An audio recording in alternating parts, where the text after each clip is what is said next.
Welcome back, friends. Tonight we are reading The Diary of a Madman by Guy de Maupassant and his amazing mustache. He was dead. The head of a high tribunal, the upright magistrate whose irreproachable life was a proverb in all the courts of France.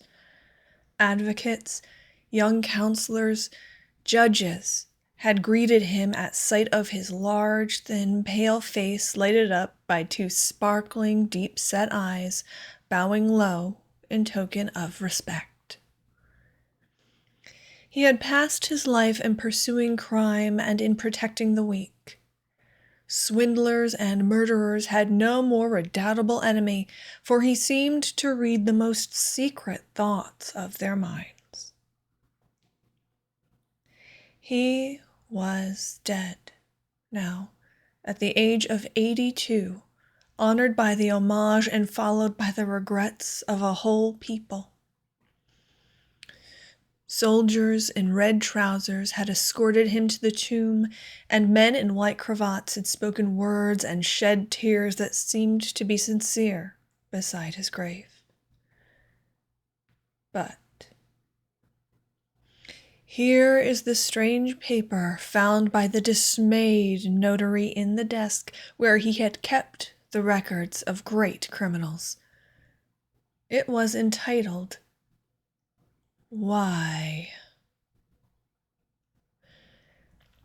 20th June 1851. I have just left court.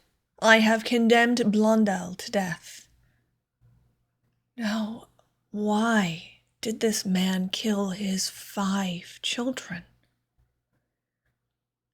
Frequently, one meets with people to whom the destruction of life is a pleasure. Yes, it should be a pleasure. The greatest of all, perhaps, for is not killing the next thing to creating? To make and to destroy. These two words contain the history of the universe, all the history of worlds, all that is all. Why is it not intoxicating to kill? 25th June. To think that a being is there who lives, who walks, who runs. A being. What is a being? That animated thing that bears in it the principle of motion and a will ruling that motion. It is attached to nothing, this thing. Its feet do not belong to the ground.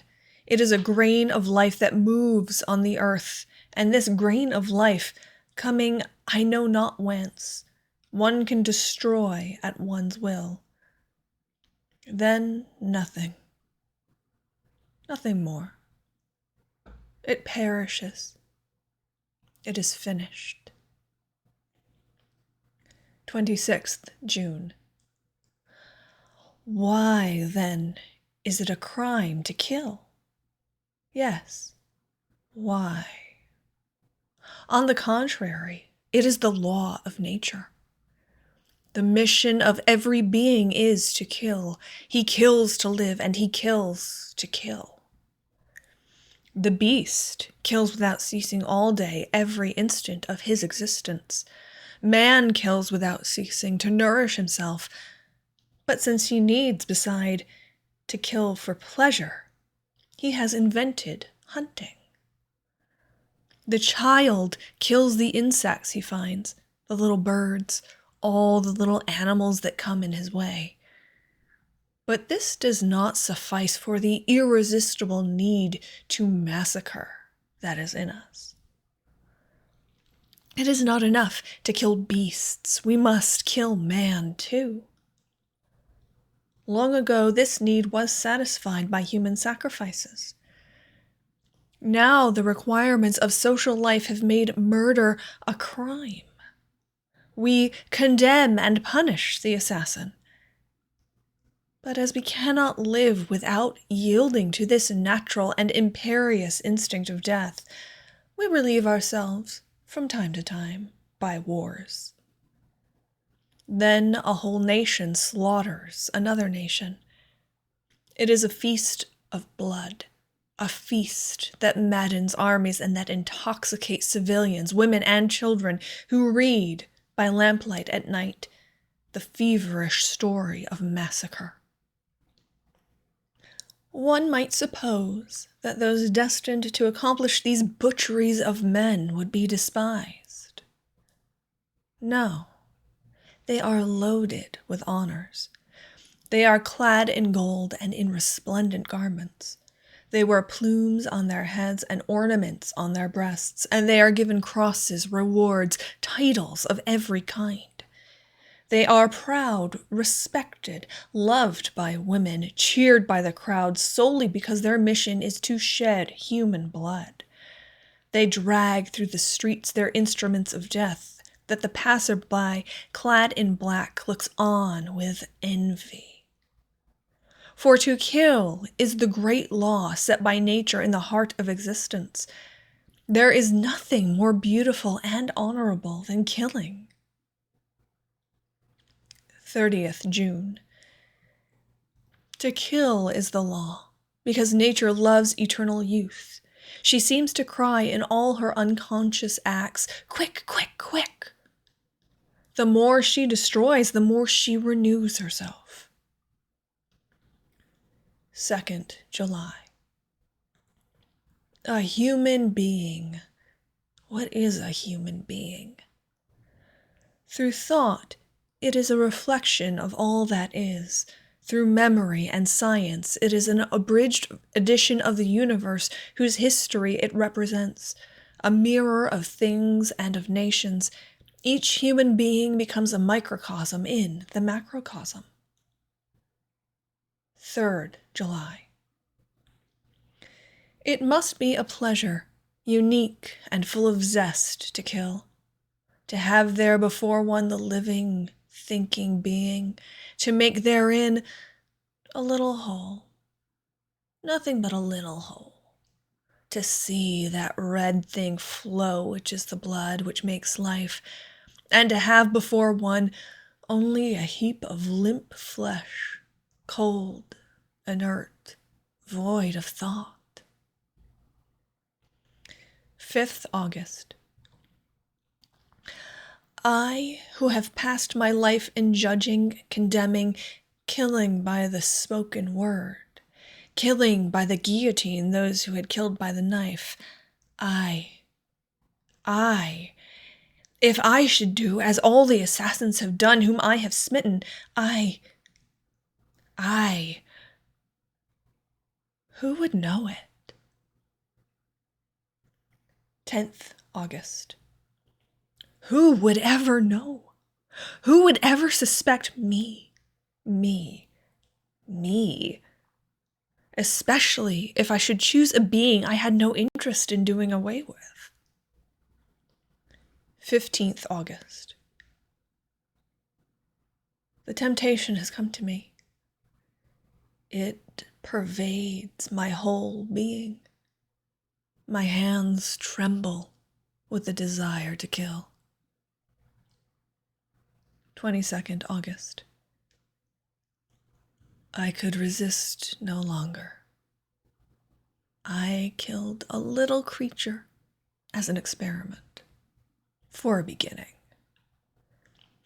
Jean, my servant, had a goldfinch in a cage hung in the office window. I sent him on an errand, and I took the little bird in my hand where I felt its heart beat. It was warm. I went up to my room. From time to time, I squeezed it tighter. Its heart beat faster. This was atrocious and delicious. I was near choking it, but I could not see the blood. Then I took scissors, short nail scissors, and I cut its throat with 3 slits. quite gently. It opened its bill. It struggled to escape me, but I held it. Oh, I held it. I could have held a mad dog. And I saw the blood trickle. And then I did as assassins do, real ones. I washed the scissors, I washed my hands, I sprinkled water and took the body, the corpse, to the garden to hide it. I buried it under a strawberry plant. It will never be found. Every day I shall eat a strawberry from that plant.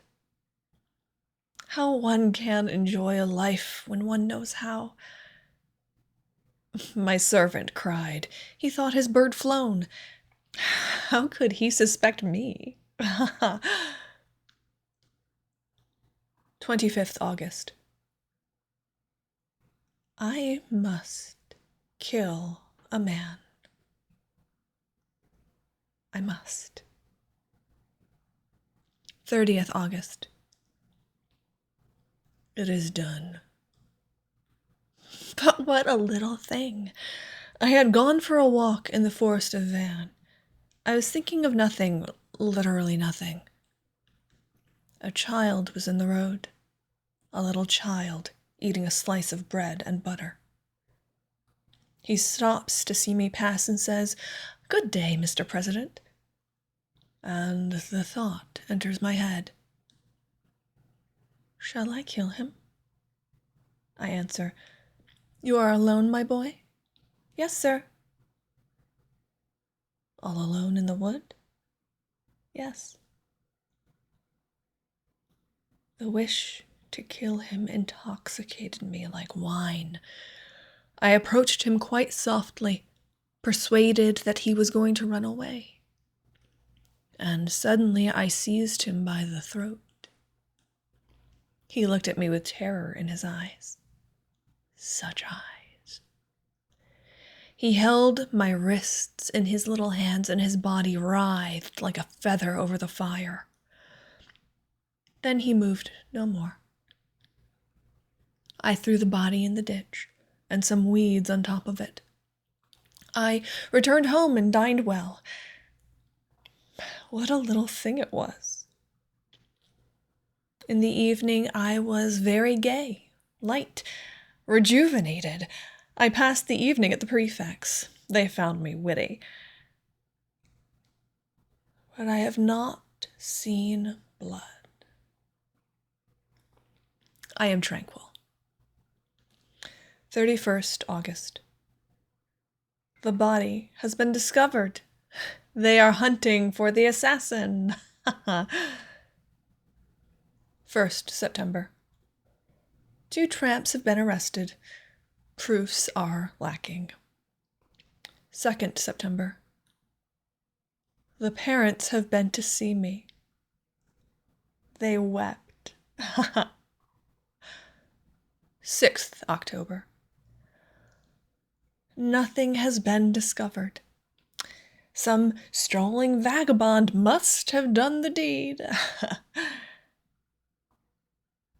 If I had seen the blood flow, it seems to me I should be tranquil now. The desire to kill is in my blood. It is like the passion of youth at 20. 20th October. Yet another.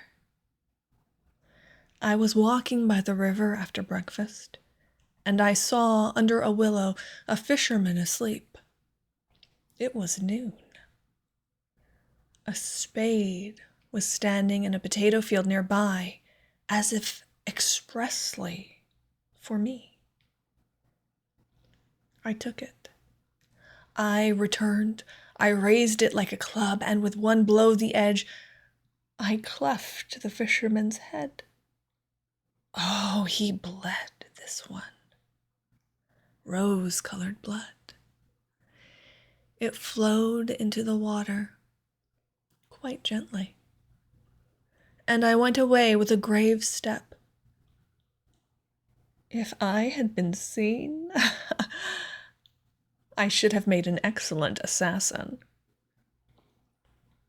25th October. The affair of the fisherman makes a great stir. His nephew who fished with him is charged with the murder. 26th October. The examining magistrate affirms that the nephew is guilty. Everyone in town believes it. 27th October. The nephew makes a very poor witness. He had gone to the village to buy bread and cheese, he declared. He swore that his uncle had been killed in his absence. Who would believe him? 28th October. The nephew has all but confessed they have badgered him so. Justice. 15th October. There are overwhelming proofs against the nephew, who was his uncle's heir. I shall preside at the sessions. 25th January. To death, to death, to death. I have had him commanded to death. The Advocate General spoke like an angel. Yet another. I shall go to see him executed. 10th March. It is done. They guillotined him this morning. He died very well, very well. That gave me pleasure. How fine it is to see a man's head cut off. Now, I shall wait. I can wait. It would take such a little thing to let myself be caught. The manuscript contained yet other pages, but without relating any new crime. Alienist physicians to whom the awful story has been submitted declare that there are in the world many undiscovered madmen as adroit and as much to be feared as this monstrous lunatic. The end.